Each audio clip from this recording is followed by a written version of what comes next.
Alors bonsoir à tous, hein. Donc j'attendais cette vidéo de Moalek, du débrief de son débat, du moins son débat, de sa, de sa conversation. Je pourrais même pas dire une conversation. En fait, je sais même pas comment nommer cette rencontre. Voilà, cette rencontre. Ça va, ça leur va bien. Et donc il a fait son débrief du débat qu'il a eu avec Matmati. Et donc voilà, donc je l'ai passé un petit peu, j'en ai passé 10 minutes de la vidéo à peu près. Et donc il a avoué qu'il n'y a pas eu, il y a pas eu de débat, ni conversation, ni rien ni rien qui y ressemble. Donc là, bon, il cherchait des excuses, il essaye de justifier le fait que voilà, ils ont passé 2 heures ensemble, mais pour rien. Donc il charge apparemment Metmati, donc c'est Metmati qui n'a pas été assez dans l'échange, qui a été plus ou moins dans son explication, de moins, dans sa position de, comment ça s'appelle, d'être, comment expliquer ça, voilà, d'être proche de la Sunna et puis des hadiths. Et donc voilà, bon, on va écouter un peu Molek et puis je vais commenter. Mais bon, voilà, en fait, il se décharge un peu du fait qu'il n'y a pas eu de débat entre les deux. Bon, voilà, on va écouter un peu Molek et puis je vais commenter ça. Il dit il y a peu de gens réfléchissent, etc. Je fais le rappel que voilà, les gens sont peu sont ceux qui réfléchissent. N'allez-vous pas raisonner au doué d'intelligence, etc. C'est-à-dire que voilà. Et nous, on veut réfléchir par la matière grise de quelqu'un d'autre. Bon, Bukhari, c'est bien, il a fait son boulot, mais toi, à un moment donné, est-ce que tu n'as pas envie de réfléchir par toi? Alors, on t'accuse, oui, mais tu étais dans la passion et tout. Ah, c'est toujours les mêmes. Donc, je connais le discours par cœur. Hein. Je connais le discours par cœur. C'est. Donc, à un moment donné, ça me fatiguait, parce que je me suis dit, c'est dommage qu'à un moment donné, on ne soit pas dans un vrai échange. Le vrai. C'est-à-dire que lui et moi. Lui, en fait, j'avais Boukhari en face de moi. Mais c'est ça qui est dommage. D'ailleurs, Ouais, peut-être que tu avais Boukari en face de toi. En tout cas, voilà, donc le sujet de la vidéo, du moins de la rencontre de tous les deux de ce dimanche 15 octobre, c'était en fait les hadiths et Boukari. Parce que toi, tu rejettes comme. Voilà, je parle à ceux qui le suivent, hein, qui connaissent un peu moins l'ex, c'est toujours le cas dans les vidéos. Donc toi, tu rejettes la sunna, les hadiths, et bon, Metmati, la logique d'un musulman, bon, il prend ce qu'il y a à prendre dans les hadiths et la sunna. Voilà. Ce que les savants ont, ont dit que c'était vraiment, parce qu'il y a 3 chaînes de transmission, comme tout bon musulman doit savoir. Donc des chaînes de transmission les plus solides et les moyennement solides, bon, on les prend. Celles qui sont un peu légères, bon, on les prend quand même, mais voilà, on y fait attention. Voilà, ton Monek, toi tu rejettes tout.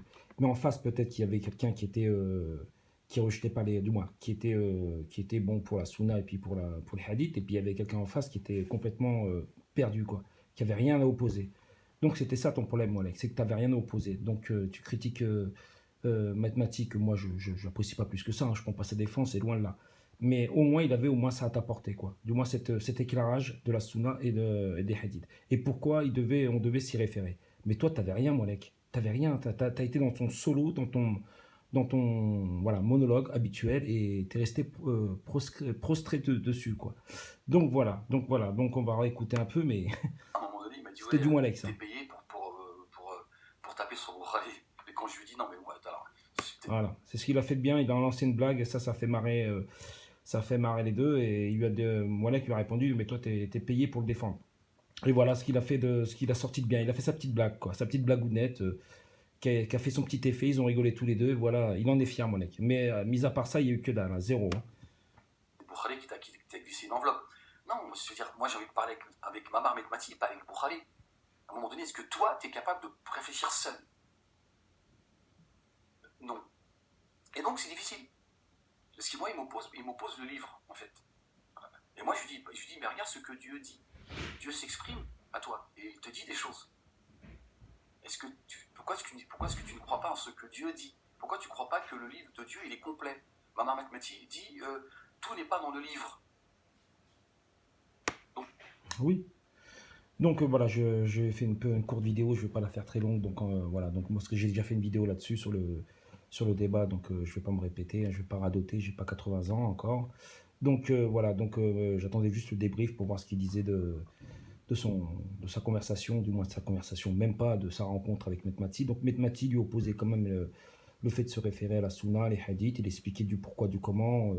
Il était un peu long, mais bon, je veux dire, en face, comme j'ai expliqué dans la vidéo précédente que j'ai faite, il n'y avait rien en face, il n'y avait pas d'argument, donc forcément, il déroulait ce qu'il avait à dérouler. C'était un peu soporifique par moment, mais au moins, il disait quelque chose d'intéressant. Tu vois, ça ressemblait à quelque chose d'intéressant en tout cas. Mais toi, tu n'avais rien à opposer, Molek. Tu es parti dans ton refus des hadiths de la sunna habituelle. Bon, grand bien te fasse si tu conçois la chose de cette manière. Mais au moins, envoie-lui quelques arguments. Tu n'avais aucun argument, tu avais zéro argument à lui opposer. Donc voilà, donc lui, il n'a pas dit qu'il se référait pas au Coran, il a dit que c'était un plus. Voilà. Donc ne sois pas malhonnête. Là, tu es malhonnête, tu essaies, voilà, de plus ou moins noyer le poisson. Il t'a jamais dit que le Coran, c'était pas sa référence. Le Coran, c'est la référence de tous les musulmans du monde. Et mais, il y a un apport en plus qui s'appelle la Sunna, et donc la vie de notre prophète sallallahu alayhi wa sallam, et de ce qu'on dit et les compagnons. Donc voilà. Donc c'est un apport en plus pour, voilà, pour la connaissance de notre foi, de notre religion, de la pratique et tout ce qui est à côté. Donc voilà, donc Molek, je ne sais pas en quoi il t'a dit qu'il refusait le Coran. Non, il a dit qu'il prenait le Coran et plus la Sunna et plus les hadiths. Voilà, tout simplement. Donc voilà, quoi. Et essaie de noyer le poisson. On va écouter encore une minute, mais je vais m'arrêter là parce que j'ai Donc déjà la fait science, une elle est vidéo dans le là-dessus. Bukhari, en fait. Tiens, je lui dis, tu crois que Dieu est pas capable d'écrire un livre et de se faire comprendre aux humains? Il a besoin d'interprètes. Lui, il pense que oui. Alors donc, il revient sans cesse à Bukhari. Bon, j'ai compris que ça allait être compliqué et que moi, je suis pas là. Déjà, pour commencer, en tant que musulman, tout le monde le sait, l'interprétation, déjà, elle se fait personnellement, intimement. Déjà, quand tu lis le Coran, tu te fais une interprétation par le cœur. Mais bon, après, il y a les savants, je ne veux pas revenir là-dessus, qui sont plus aptes à, à contextualiser le Coran, du moins,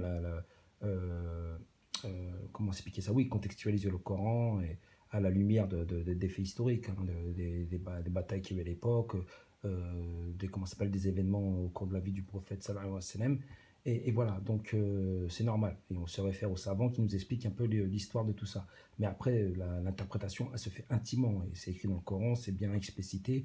Dieu explicite bien que chacun fera son interprétation. Voilà. Donc l'interprétation parfaite, elle appartient à Dieu.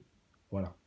Donc, Molek, tu dis encore une connerie, encore, mais là, t'es passé après maintenant, je veux dire. Mais maintenant, voilà, quoi, t'as été ridicule. Je te le dis encore une fois, t'as été un demeuré. Franchement, un demeuré. Et pourtant, Maître Mati, c'est pas non plus. Il est bien, il est correct. Attention, je veux pas lui marcher dessus, lui manquer de respect. Mais bon, voilà, il t'a parlé avec un langage, on va dire, populaire. On t'a pas mis un savant en face, quoi, hein. On t'a mis quelqu'un qui est quand même youtubeur, donc un langage de youtubeur, qu'un langage médiatique. Donc voilà, t'étais pas paumé normalement que ce genre de personne. Tu auras pu au moins avoir un semblant de débat. Tu en étais incapable. Bon, maintenant, tu essaies de trouver des excuses, hein, lui qui était plus ou moins prostré dans les hadiths et la sunna, mais le sujet c'était bien les hadiths et la sunna, je crois, de votre débat, de votre pseudo-débat. Donc voilà, Molek, tu n'as pas eu de contre-argumentaire par rapport à ça, à lui opposer, à Maître Mati. Donc voilà, cherche pas d'excuses, tu étais un demeuré, t'es même pas bon en monologue, parce que même quand tu fais tes vidéos tout seul, bon, ce qui fait, c'est qu'on regarde tes vidéos, c'est que tu en fais au quotidien, tous les jours, et que tu fais de la provoque. Donc, quelque part, on est un peu SM, un peu sadomaso. Nous, on a tendance à regarder un peu les provocateurs, comme Zemmour, hein. Les gens qui sont comme Zemmour. Tu sais très bien ce que dit Zemmour, c'est de la connerie, c'est de la provoque, mais voilà, c'est plus fort que nous, il faut qu'on écoute ce qu'ils disent, ces gens-là. Mais tu resteras dans ta provoque, t'es bon que dans la provoque, en fait. En gros, t'as pas de. Il n'y a, pas de, y a pas rien d'intellectuel dans ce que tu dis, Monek, et tu le sais très bien. Donc voilà, essaie pas de faire des débats, n'invite pas des gens pour faire des débats, t'es plus ridicule qu'autre chose, quoi. Et tu le sais en plus. Et les gens qui t'écoutent le savent. Et je pense qu'ils t'ont fait tous le reproche, hein. Donc voilà, bon, moi je vais m'arrêter là parce que, bon, franchement, de toute façon, il n'y a plus rien à dire de cette rencontre qu'il y a eu tous les deux, hein, entre Metmati et Moalek, hein. Moalek a été vraiment un demeuré de première classe. Et voilà, et donc voilà, il a voulu inviter Metmati pour essayer de. Je sais pas, je sais même pas ce qu'il avait en tête, s'il avait préparé son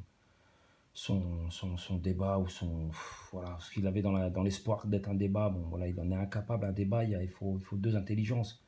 Et là, ce jour-là, il y avait Metmati, je dirais pas que c'est une intelligence, mais il y avait au moins quelque chose de consistant. Mais toi, t'étais une flasque, quoi. T'étais une soupe, quoi. Il y avait rien, néant.